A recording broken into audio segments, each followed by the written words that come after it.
Good afternoon, everybody.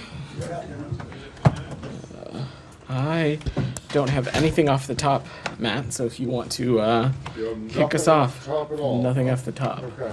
All right. Well, let's just start with the situation in the Middle East. And what's your understanding of where things stand at the moment? Well, Matt, we continue to work closely with partners in Egypt and Qatar. Our understanding is that they are still pressing their Hamas interlocutors to see that any gaps that exist as it relates to the ceasefire deal that we've been talking about for so long, that there might be ways to close that gap, and we're still hopeful, and we're watching that space very closely. The president and the secretary were clear when they laid this out. We believe that this three-phase ceasefire proposal that Israel has made to Hamas and that the UN Security Council has endorsed is the best way to end the violence in Gaza and ultimately end the conflict. And we're continuing to push to try and close this deal. Right, but you've seen the latest from Hamas that they don't, that it's not good enough, right? Matt, I'm not going to get into the ins and outs. I'm not asking you to get into it. Have you seen it? I'm not aware of a recent proposal or communication from Hamas aside from the one a number of weeks ago. But again, I'm not going to negotiate or get into the back and forth on this publicly. What I will just say, and again, is that our viewpoint is that the time for haggling is over and it's time for a ceasefire. We and our partners agree that the deal it has to be grounded in the principles of the ceasefire proposal that the entire international community already supports. And Hamas has previously agreed to similar iterations of this proposal, so they need to sign on to the version that was shared in front of them. Okay. And then last one, just on the north, Israel's north, Lebanon's south. Yeah. What's your current concern about the possibility of a broader conflict there? So I don't have a prognosis to offer, Matt, but restoring the calm along the blue line, it continues to remain a top priority for us, and it must be of utmost importance to Lebanon and Israel as well. We continue to be concerned by the level of violence, and we're continuing to work towards a diplomatic solution that would allow Israeli and Lebanese citizens to return their homes and live in peace and security. When the president laid out that ceasefire that we were just talking about, Matt, he said in his remarks that a ceasefire and a hostage deal in Gaza will accelerate the possibility of progress, including lasting security among Israel's northern border with Lebanon. And so that's something we're going to continue to work towards. Thank you. Leon. Yeah, just to follow up on Gaza, what do you make of the evacuation orders, again, that were released today in Khan Yunis and Rafah? You've always said that you were against all displacement of populations, and poor Palestinians have been going up, down, east, west, and now again they had just fled, now they came back, now they have to leave again. What do you make of those orders, too? So, of course, Leon, when it comes to one of our key tenets of this conflict, the Secretary was very clear in Tokyo that there can be no permanent displacement of Gazans. Of course, over the course of this military operation that the IDF is conducting, and I will let them speak to specific logistical parameters, as those operations are being conducted, it is, of course, pertinent that civilians and non-militants be asked to appropriately evacuate for safety concerns. But again, these are all logistical parameters that the IDF can speak to. When it comes to the tenet of how we've been talking about Rafah, there has been no change in our policy. We continue to believe that any major military incursion into Rafah we would be opposed to, but yet we have yet to see any kind of incursion to take place thus far. Camilla. Thank you, Vedant. Just back to Lebanon, we've seen a couple of alerts go out from U.S. Embassy Beirut over the last few days, and the most recent today was one about flight restrictions. Can you just give us a little bit more detail at all on or any kind of insight into possible preparations for Americans as things continue to be very tense on the border there? I know that you can't get into too much detail, but what can we expect in terms of like the kind of options that state has to help Americans if need be and needs to pivot there last minute? So let me say a couple things. First, for those who may not be tracking, the country of Lebanon as a whole currently is at the travel advisory warning level of level 3, reconsider travel. But the specific region of southern Lebanon is at a level 4. It's at a level 4 do not travel level, as is Lebanon's border with Syria, as well as refugee settlements throughout Lebanon. We undertake this kind of work and planning at all of our first, let me say that when it comes to our travel advisory warnings, we make those assessments and changes based on circumstances on the ground, and we'll continue to assess what situations are like should there need to be any kind of change in travel advisory warning. When it comes to supporting American citizens, we have no higher priority than the safety and security of U.S. citizens overseas. And in many countries, the security environment remains complex and can change quickly. Any citizen traveling abroad anywhere, our message to them has always been that they should enroll in Smart Traveler to be best informed about any communication from the U.S. government.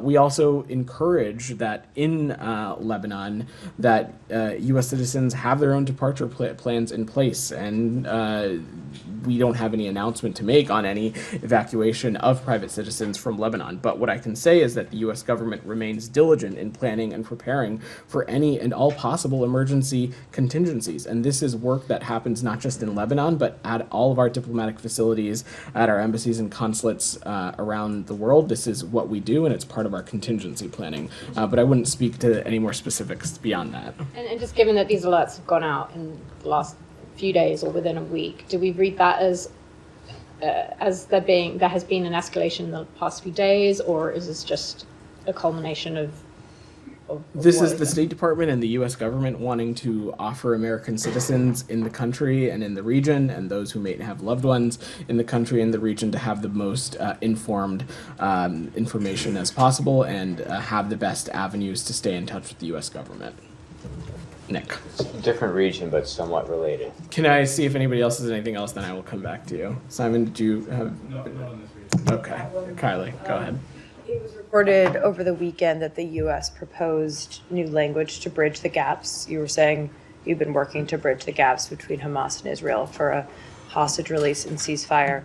Can you share with us if that new proposal was signed off on by Israel before the U.S. put it forth, or did you guys share it with both sides, like just where that stands at this moment? So I'm not going to get into the specifics of where we are in our conversations with Israel and other regional partners. I will leave it at what I said to Matt, that our partners in Qatar and Egypt continue to press Hamas interlocutors on ways to close this gap. The president, the secretary have all been engaged on this directly, and we continue to feel strongly that the ceasefire proposal that the president laid out a number of weeks ago continues to be the best way to get a surge in humanitarian assistance, release all the remaining hostages, and perhaps most importantly, get us on a path to greater and broader diplomatic conversations that has the potential to get this region out of these countless cycles of violence that we've been experiencing. So no time frame for expectations as to when the No, I wouldn't might speak get to back. time frames with the specifics of the deliberations from up here. Okay. All right. Go ahead. Thank you, Vedant. Secretary Blinken today at Brookings stressed again the need for a plan for the day after, and without it, it will be chaos or may. And he's also said that there's three things that the U.S. will not accept: Israeli occupation, Hamas getting back to power, or chaos. But what we hear from the Israeli government all the time, that they are not ready yet to discuss such plans, and they don't want this Gaza Strip to be ruled by Hamas or even the PLO. And we know that you've been stated many times, you or Matt, that you are stressing the Israelis and keep talking with them about this. Did you reach anywhere with them? Are they gonna talk to you about their future plans for the day after? So we have stressed the importance of there being some plans for the day after. This is nothing new. This is something that the Secretary has been engaged on for a number of months now, and it's been a key piece of the shuttle diplomacy that he's been engaged on in the region. It's not for me to speak to the Israelis or to the foreign policy and the policies that they're interested in pursuing, but what I can say from our perspective is that in every conversation that we've had with our partners in Israel and other regional partners, we have stressed the principles that the Secretary laid out in Tokyo last fall, and part of that we have stressed that there is a responsibility to have a plan for a day after to ensure that these things can come to fruition, that Hamas can no longer use Gaza as a springboard for terrorism on the Israeli people, that Israel can no longer be in occupying power for Gaza, that we get us on a path to a diplomatic solution and get us on a path to two states that have equal measures of integrity and security for Israelis and Palestinians. And these are conversations we'll continue to have. But are they susceptible to this push? Because publicly they seems not. It should come as no surprise that over the course of this conflict, we of course had policy disagreements and with our partners in Israel, but we'll continue to engage on these conversations. But we have stressed at every turn that there is a responsibility and a need to make sure that there is a plan for a day after. Michelle, go ahead. Vedant, Arab League Assistant Secretary General has said during the weekend that the League's member states concurred that the labeling of Hezbollah as a terrorist organization should no longer be employed. Do you agree with the Arab League on this? So I've seen those reports, Michelle, and we're looking into them, but let me just say unequivocally that there is no question that Hezbollah remains a dangerous terrorist organization and a destabilizing force in the Middle East. We believe that there is no reason to take steps to remove such a designation, and we have continued to urge governments around the world to designate, ban, or restrict Hezbollah. 16 governments from across the world have heeded this call since 2019, and we'll continue to have those conversations. But again, I just want to reiterate, in our point of view, Hezbollah remains a very dangerous terrorist organization. Simon, I saw you had your hand up. Yeah, just moving to a slightly separate subject. Sure. Just since this is the first briefing you've had since the debate on Thursday, there's obviously been a lot of responses over the president's performance. I know this isn't the White House, but I also want to note that the secretary doesn't have any events this week where we'll have a chance to ask him directly. So this is a forum to try and ask. And he was asked about this morning, not by a journalist, I should say, at Brookings Institution. About, globally there has been as well as domestically, there has been some response to the president's performance on the debate stage. That's raising some questions about his ability to lead, to respond to crises. From this building's point of view, is there anything you want to say in response to that?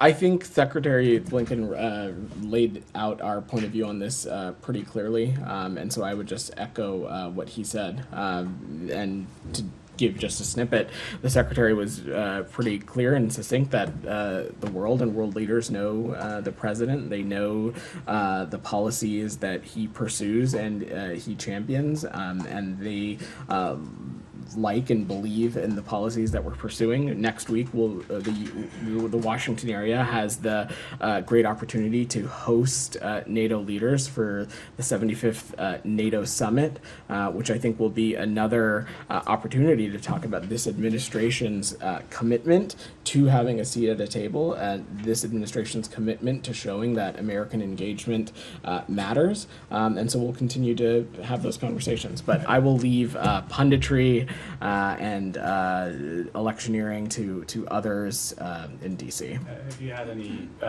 contacts from allies or other countries, expressing concern over this performance and asking to sort of for reassurance? Again, I have no diplomatic conversations to speak to, but I will just echo again that world leaders know this president, and they know this is a president who has worked at the cross-section of foreign policy for decades, and they know and believe in the policies that he and this administration are pursuing.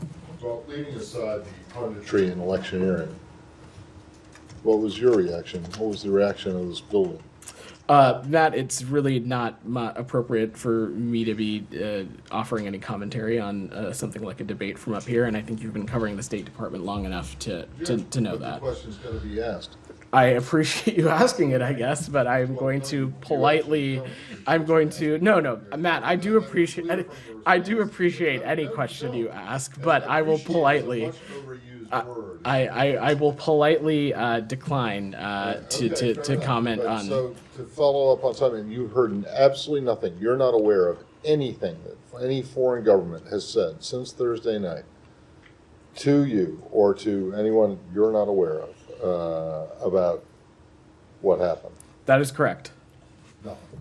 Correct. Okay. One more question on this. Go ahead. And this building, have you guys given any guidance to your top diplomats who are serving in a political capacity because they've been picked by this president in terms of how they should be answering questions about if Biden will remain the nominee from their interlocutors overseas? People who are employees of the State Department, whether they are Schedule C, whether they are a presidentially nominated person in that position, are well aware of what their roles and responsibilities are in speaking to domestic politics in any kind of official capacity. So that's not a yes or a no. Go ahead, Sam. Yeah, I have another question, but tagging onto the debate question, is it some concern in this building that not just a lot of the international community, but even former President Trump said that no, Israel is the one that's ensuring that the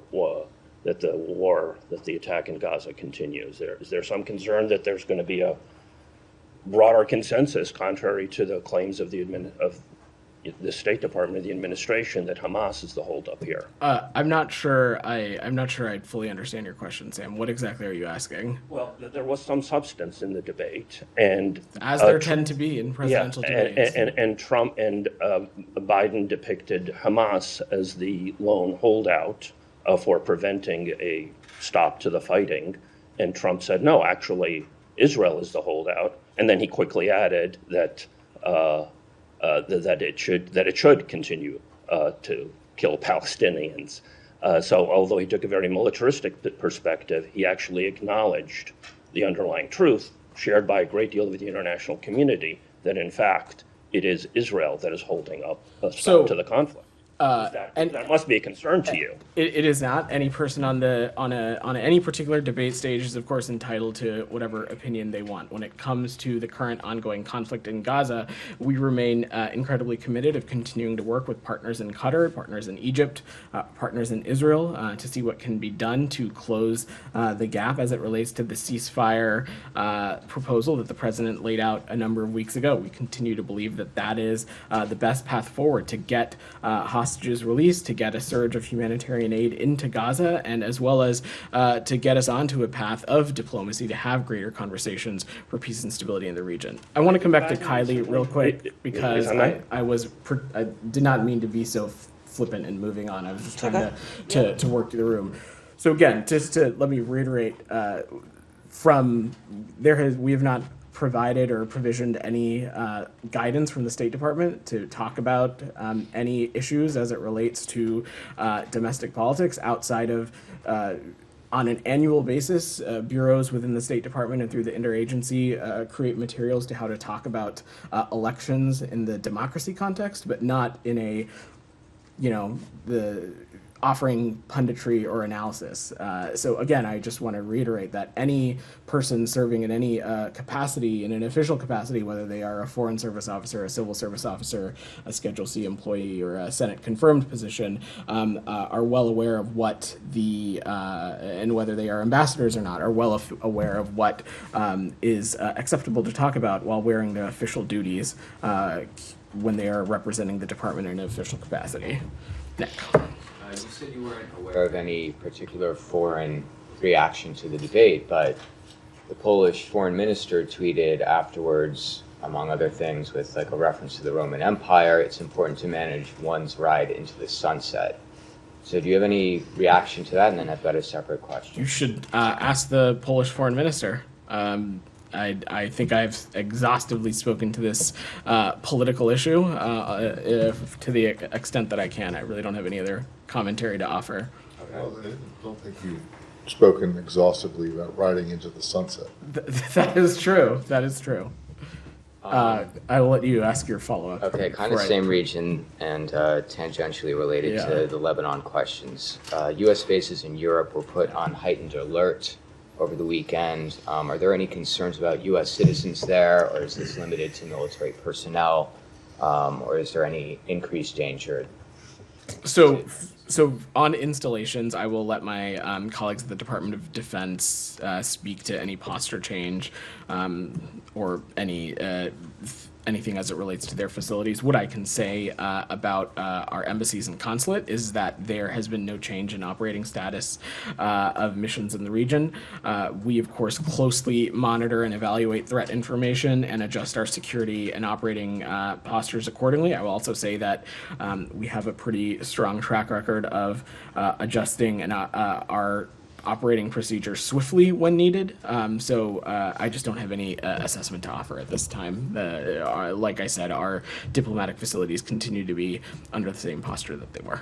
And one more on Europe. Yeah. Do you have any reactions to the first round of French parliamentary elections? And separately, Hungarian Prime Minister Orban said that he is now forming an alliance with right-wing groups in Austria and the Czech Republic. They're calling it the Patriots of Europe, and that it would be the largest right-wing group in European politics. Do you have any comments on that?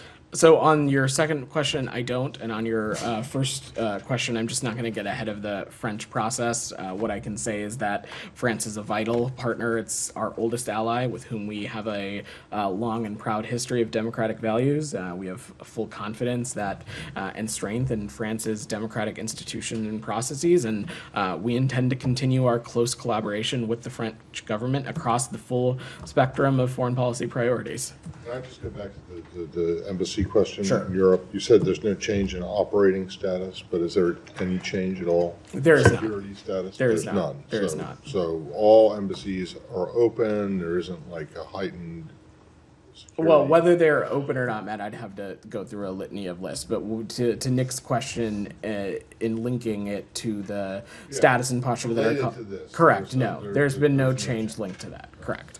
Yeah. Camilla. Also related, just out of interest, with the reporting is that the U.S. military bases are on heightened alert and pretty high level of alert. Some reporting saying the highest in 10 years. Is it normal for U.S. military bases to be put on such high alert and there to be no change in security status for embassies? Is that Well, I think we go down a rabbit hole of whether military installations and diplomatic facilities are necessarily always in the exact same place or not, which isn't always the case. So what I just don't want to get into hypotheticals. What I can say is that as it relates to our embassies and consulates, there is no change in operating status of missions that we have in the region.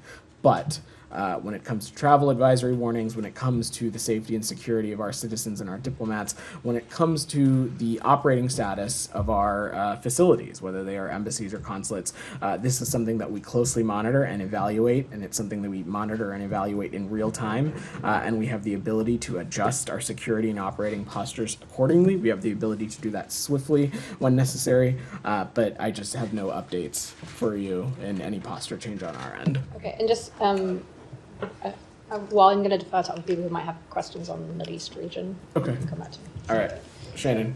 Thank you. Same topic really, but the worldwide caution alert that is in place right now, specifically advising the LGBTQI+ community that they could be an increased risk of threat traveling abroad through the month of June. It seems to be more focused on Pride celebrations. As we enter July, does the State Department believe that threat has lifted or will begin to lift? I have no, first let me just say I have no updates on that. Pride, and I'm saying this broadly, sometimes it is observed at different times of the year, depending on what country you are in. I understand that also to be the case sometimes in the various communities within the United States as well. So no, I have nothing to preview in terms of changing our posture there. Jalil, go. Actually, hold on. Before I come to you, Alex has had his hand up. I'll come back to you. Go ahead. Yeah. This was about the President's leadership at the NATO summit next week. President Zelensky gave an interview to the U.S. outlet yesterday. He said that the U.S. doesn't see Ukraine in NATO today because he said the U.S. is afraid to, quote-unquote, annoy Putin. I know you guys have been talking about some sort of breach in the upcoming summit. Why is it not convincing enough for the Ukrainians in terms of your intention to see Ukraine in NATO? Well, I'm certainly not going to speak for the Ukrainians, but let me just say that we have no problem holding Russia to account. I don't even want to justify it by saying annoy. We have no problem holding Russia to account. And over the course of this conflict, since their brutal invasion into Ukraine, we have taken a number of steps from export controls, sanctions, to hold the Russian Federation accountable. On top of all that, we of course have offered so much support to our Ukrainian partners when it comes to security assistance, economic assistance, humanitarian assistance. And I will also just note for folks, because I believe you all weren't able to attend because it was a president's trip, but just 2 weeks ago, the president signed a bilateral security agreement with President Zelensky, underlying and reassuring our commitment to the people of Ukraine, because we believe that a commitment such as that one is critical to ensuring Ukraine's security democratically, economically, and in a security sense as well. So just to be clear, so the U.S. wants to see Ukraine in NATO and is not afraid of annoying Putin. You have seen this Secretary of State and this President talk about how we believe that it is important there be a bridge to Ukraine's membership in NATO. Of course, this bilateral security agreement is not a replacement for that, but it is one of the things that we view as part of that bridge to one day Ukraine being able to join NATO. Look, we have long said that we support and affirm NATO's open door policy. Thank you. I have two more South focus. The Secretary spoke about Georgia today, and he said that we have taken some actions. Clearly, to talk about sanctions, weeks, actually, a couple of days after the initial sanctions first tranche was announced, the reports that Georgia's Security Service chief was in the United States. You also guys have invited Georgia's foreign minister to Washington next week. Aren't you concerned you're sending out mixed messages? What do you mean, Alex? By inviting the officials and then telling us that we're sanctioning the officials, imposing visa restrictions. Well, look, Alex, when it comes to Georgia, and I know we've spent a lot of time in this briefing room talking about some of the legislation that has recently passed, it's important that also we continue to engage with appropriate officials within the Georgian government. It is a country we continue to have a range of issues that we want to prioritize in the context of that bilateral relationship with. And while, of course, when it has come to this specific legislation, you've heard me and Matt talk about the many issues that we have and how we believe it is counter to Georgia's own EU aspirations. We still believe it's important to engage, and there continue to be other issues that we have no doubt we'll talk about with them. Thank you. Finally, on Azerbaijan, there were some high-level engagements with Azerbaijan. The secretary spoke with Aliyev, and last week Jim spent his days in Baku. Is there a concern that these high-level engagements keep happening without securing the release of political prisoners? Alex, this is a long process, and it requires us to have continued engagement, and it's something that I would expect both the Secretary and Assistant Secretary O'Brien and others to be continue to be focused on. Julia, you've had your hand up. I'll come to you, Michelle, right after. Go ahead, Julia. I wanted to ask about the reported coup in Bolivia and the reports today that the former president's accusing the president of staging a self-coup to gain popularity. I was wondering what the State Department makes of this allegation and if the posture toward this is changing. So we're continuing to monitor the situation in Bolivia, as I imagine many in the international community are. We understand and have taken note the number of viewpoints that have emerged in recent days, and we welcome independent analysis into the events of June 26th. What I want to say broadly, though, is that these events in Bolivia make clear that democracy continues to remain fragile in some parts of our hemisphere, and the United States intends to work together in line with the OAS Charter and the Inter-American Democratic Charter to protect the democratic institutions of our countries and other countries. Are you concerned that if it does turn out to be a self-coup, that will create even more instability in the area? We said we'd welcome independent analysis of these events. I will let that process play out first before offering additional perspective. Geeta, go ahead. Thank you. A question on the presidential elections in Iran, Vedant. The government claims that 40% participation, although the diaspora disputes that figure. I was wondering, now, there are two candidates that are going into the second round. One is the well-known hardline Saeed Jalili, and the other one's been presented as a reformist. I was wondering, what is the State Department's overall assessment of the situation and this election? So first, let me just say, we're not in a position to confirm or any turnout number or speculate on what the implications of that might mean for the Iranian regime. Our viewpoint is that even the Iranian government's official numbers about turnout are like most other things as it relates to the Iranian regime, are unreliable. Our view is that these elections in Iran are not free and fair, and we have no expectation that these elections and whatever the outcome might be will lead to a fundamental change in Iran's direction or lead the Iranian regime to offer more respect for human rights and more dignity for its citizens. So I just don't have any prognosis to offer, Geeta. Vedant, as you probably know, the Islamic Republic was allowed to have polling stations here on the U.S. soil.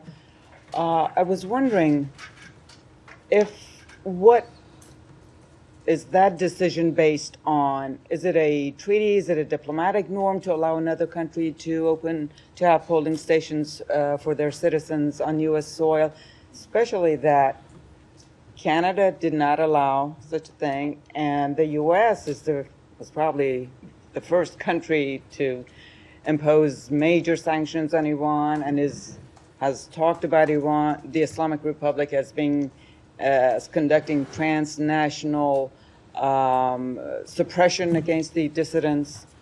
So what is the decision to allow another country, especially in a case like Iran, to to have polling stations? I'm happy to check on any technical specifics on how such a process is determined. I'd have to get back to you on that. But let me just say that in this context, foreign governments carrying out election-related activities in the U.S., they need to do so in a manner that is consistent with U.S. law and regulation. We respect the rights of Iranian citizens and the diaspora protesting Iran's elections or choosing to participate in Iran's elections. And I will also just note that the Iranians have conducted this kind of activity in the United States before, so this is nothing new, and as have a number of other governments, especially in the time that I have worked here as well. But I'm happy to check about the specific technical process for you. When you said that most figures released by the Iranian government are unreliable, does that extend to uranium enrichment, centrifuge, numbers of centrifuges running, oil exports? Well, I mean, in the context of that question, if you specifically as it relates to its nuclear activities, that is certainly one of the reasons why we have insisted that the Iranian regime appropriately open its door to the IAEA as persistent to the agreements of the JCPOA. So you would say that it extends to that. You don't believe them on anything. They do not have a track record of credibility when it comes to anything. I think that would be a fair assessment. Yeah. Michelle. Yeah, can we go back to Israel? Sure. Some German newspapers have said today that Israel's invasion of Lebanon is expected to be imminent or in 2 weeks. Do you have any signs that support such a prediction? So I spoke to this a little bit when answering Matt's question. I don't have a prognosis to offer. What I can say is that restoring calm on the blue line is a top priority for the United States, and it's something that we think needs to be of the utmost importance to our partners in Israel and for Lebanon as well. We are concerned by the levels of violence, and we're continuing to work towards a diplomatic solution that would allow Israeli and Lebanese citizens to return home and to live in peace and security. It's our viewpoint, again, that the ceasefire proposal that President Biden laid out when he gave remarks on it, it would accelerate the possibility of progress, and that includes lasting security along Israel's northern border. And are you aware of any U.S. official or officials going to the region this week to... I don't have any travel to announce. Jalil, you've patiently been waiting. Two on Pakistan, one on Afghanistan. Pakistani Parliament, the Vice Prime Minister said that the U.S. did unsolicited interference when 368 congressmen favored and 7 opposed that the elections were fair. Do you condemn such statement by him? That, are you talking about the House resolution? Yes, the House resolution was. It was a bipartisan, so I hope you can condemn it in a strong. Let me just say, as a standard practice, we're not going to speak to pending congressional legislation. I will also note that in the United States of America, in our democratic system, Congress is a separate but co-equal branch of government. Let me just say broadly that when it comes to Pakistan, our most senior officials, whether it be Secretary Blinken, Assistant Secretary Liu, Ambassador Bloom, we have consistently and privately and publicly urged Pakistan to respect the rights of its people in line with its constitution and international commitments. And we urge the government of Pakistan to respect human rights and fundamental freedoms, including the freedom of expression, freedom of association, peaceful assembly, and the freedom of religion as well. The United Nations Arbitrary Committee for Detention just today said that Imran Khan detention is illegal and fake. And this is one issue that for the last 1 year has brought, Oh, I'm aware. So, so you don't, from here standing, you don't condemn that election frauds, and you don't condemn Imran Khan detention while the UN is doing it, and your ambassador still has not visited who the congressman. So, where is the State Department standing on so many? I let the United Nations offer any clarity on the comments that they've provided. And in the case of Mr. Khan, you've heard us say this before. This is an internal matter for Pakistan. I don't have any assessment to offer from up here. Just last one. Doha's third conference is going, and again, this issue is. I raise it a lot because I'm just living right next to it. You know, there's a common saying: you educate a man, you educate a family, you educate a woman, you educate a whole village. Mm-hmm. In my backyard, another terrorists are going to be raised in coming years, right? Because when their moms are not educated, and you guys are still cooperating with the Taliban. Like, for me to even ask this question is of so much risk. Jalil, what's your question? And I hope. So my question is that I feel so bad that while I'm raising this question as the State Department and putting my life at risk while raising such questions, that why is the U.S. giving any sort of support to the Taliban while the third year has started and women are without education? So we are not. I'm really not sure what your question was there, but how about this? How about I offer a little bit of an update from the Doha 3 conference? To take a step back, Special Representative Tom West and Special Envoy Rina Amiri are attending these UN-convened meetings in Doha on Afghanistan this week, along with closest allies, dozens of countries and international organizations, and others are present. We committed to participating in this after receiving assurances from the UN that the discussion would meaningfully address human rights, particularly the plight of women and girls, and importantly, that there would be opportunities for engagement in Doha with Afghan women and civil society. It's not this typical answer that you're reading to me. I'm personally requesting you that Vedant, when women are not if you're going to interrupt me, we're going to stop taking your questions. No, you absolutely are. I'm happy to stop calling on you, Jalil, and we can move on to other questions. If you'll let me finish, and then we've got a couple more hands that I would like to get through. My apologies. So, at a session at the Doha 3 conference on the economy, Special Rep West and Special Envoy Amiri also made clear that the Afghan economy cannot grow while half the population's rights are not respected. It is well known that the Taliban's policies are robbing the Afghan economy of over $1 billion per year in GDP. You had your band in the back, and then I will. Sure, go ahead. Yeah. So the Taliban, one of the Taliban spokesperson, tweeted that it was pledged that restrictions on banking and economic avenues should be lifted, citing most countries at the conference supporting that, including the U.S. Is that inaccurate?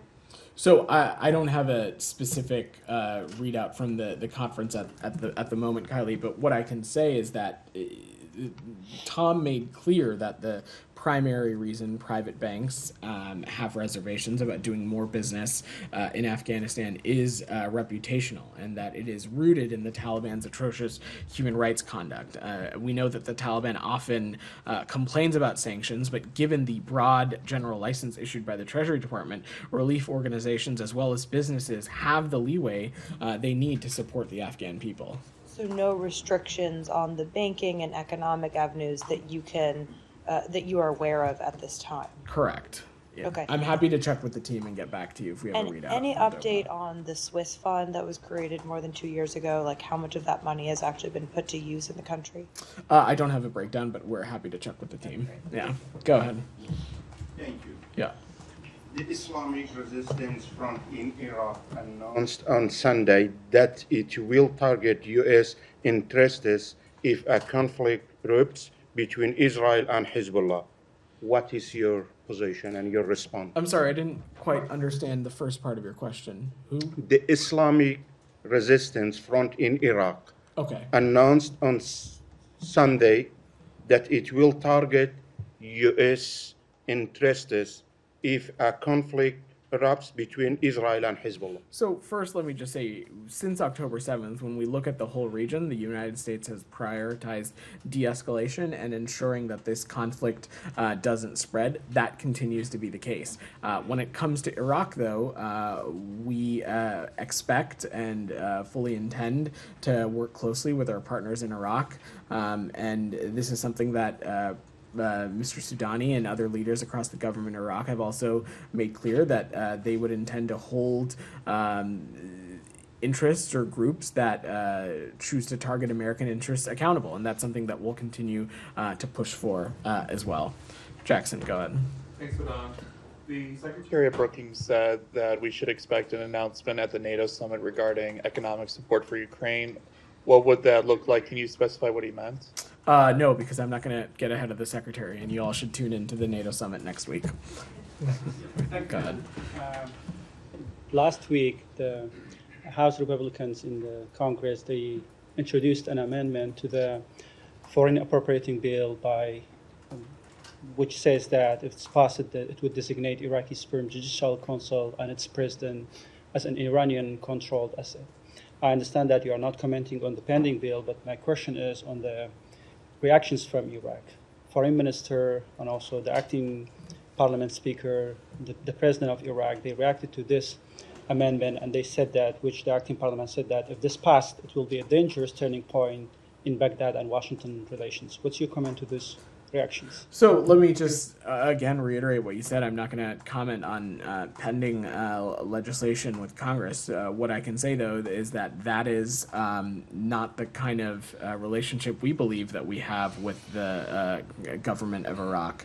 And over the course of our relationship, there are a number of areas in which we have worked closely with them, especially in the security and counterterrorism space, as well as energy and energy infrastructure, and we'll continue to work with them and deepen our cooperation on those areas. And what's the U.S. administration position on Iraq's Supreme Judicial Council and also its president? Do you think that it's an independent body or it's an Iranian-controlled asset? I'm happy to check back with the team for you. I don't have anything specific on that. Go ahead, and then we'll probably got a couple more, then we're going to wrap. You spoke about the resolution passed in the House regarding Pakistan, but please correct me if I'm wrong. State Department also raised same questions regarding the credibility of Pakistani elections held in Feb this year, and asking for the investigation of reports on massive rigging in those elections. You still asking those questions from the Pakistani government? This is something that we have continued to raise with our partners in Pakistan. Yes, that continues to be an area of focus of ours. So the Department of Homeland Security has identified over 400 immigrants from Central Asia and other regions as subjects of concern due to their entry into the U.S. through an ISIS-linked human smuggling network. What measures are being taken to mitigate this threat and ensure national security? So we're aware of this report, and this is something that my colleagues at the Department of Homeland Security can speak to in more detail. Let me just say, though, that we work very closely with international counterparts, including our partners in Central Asia, on issues like counterterrorism partnerships, exchange information on potential threats, and as well as improving screening capabilities. But I'll let DHS speak to that more. So would you say something about the multiple bombings in Nigeria, like more than 50 people dead, more than 100 are injured? So we condemn this horrific attack that took place in Borno on June 29th. These attacks show a disregard of human life and a reminder of the ongoing threat posed by terrorism in the region. We offer our condolences to the families of those killed and wish a full recovery to those who were injured. Goyal, go ahead. Thank you, sir. Good question. This debate has been going on in India and also in the US, and even during Modi's second term, Modi 2, and now it continues Modi 3. As far as US-India relations are concerned, because of some countries don't have a good relation with the US because they support terrorism and all those things like Iran and North Korea and among others. But India or Modi is friends with them, or they deal with them because of the national needs of India, including with Iran and also with the Soviet Union, with Mr. Putin, with Russia. So how are you going to deal with India-US relations in this midst of, because there are sanctions against those countries, but India or Modi is saying that we have a national need and we have to deal with them in our own. But as far as U.S. relations are concerned, we are with the U.S. and we will be with the U.S. because largest democracy on the globe and the oldest democracy on the globe, and now we celebrate, of course, the 4th of July. So where do we stand? So let me just say, this is something you have. This should be not new to you, Goyal, that India is a country in which we are deepening our relations with in a number of key spaces, especially as it relates to deepening our economic ties, deepening our security cooperation. The president had the opportunity to briefly see Prime Minister Modi on the margins of the G7 a couple of weeks ago. So this is an area we will continue to cultivate this relationship. You are no stranger to the fact that we hosted India for a state visit last summer, and I imagine there'll be a number of additional areas where we continue to deepen cooperation. National Security Advisor Sullivan just had a visit to Delhi a number of weeks ago as well. And second, sir, thank you. Prime Minister Modi have been trying even during his second term that India wants a good relation with Pakistan, neighboring country, because if we have good neighbors and we prosper and all that, India, and Modi said that now time have come for Pakistan to develop for needs of their people, national needs, not just for military and not corruptions and all that. What I'm asking you now, because still now Mr. Sharif or Jaz Sharif have been trying to say that we not want to have good relation with India, but India is saying, as in the last 5 years, that terrorism and talks cannot go together. Pakistan have to condemn terrorism fully against India. Is still going on. So where do we stand as for a triangle US-India, US-Pakistan, and India-US relations? Well, we would hope that any country on the face of the planet condemns terrorism anywhere, but ultimately this is between India and Pakistan. Broadly, of course, we welcome any countries making more positive relations with their neighbors, but as it relates to this specifically, I just don't have anything to offer. Go ahead, in the pink. Many women journalists in Israel who were reporting this weekend on the protest of ultra-Orthodox Jews against the Supreme Court's order to enlist them for military service have complained publicly about insults and violence from these protesters who called them whores, among more insults. What is your reaction to these insults, to this violence towards women journalists? So first, let me just say any kind of violence or insult to journalists who are just doing their job, in this instance, covering some protests, is fully unacceptable. Time and time again, you've heard us say that we believe it's important and imperative for journalists to be able to do their job, especially in this region of the world. But beyond that, I don't have, as it relates to the protests itself, I don't have anything. That is it's an internal matter for the government of Israel, but unequivocally, journalists need to be able to do their jobs, and insults, name-calling, and any kind of violence is unacceptable. All right, thanks everybody.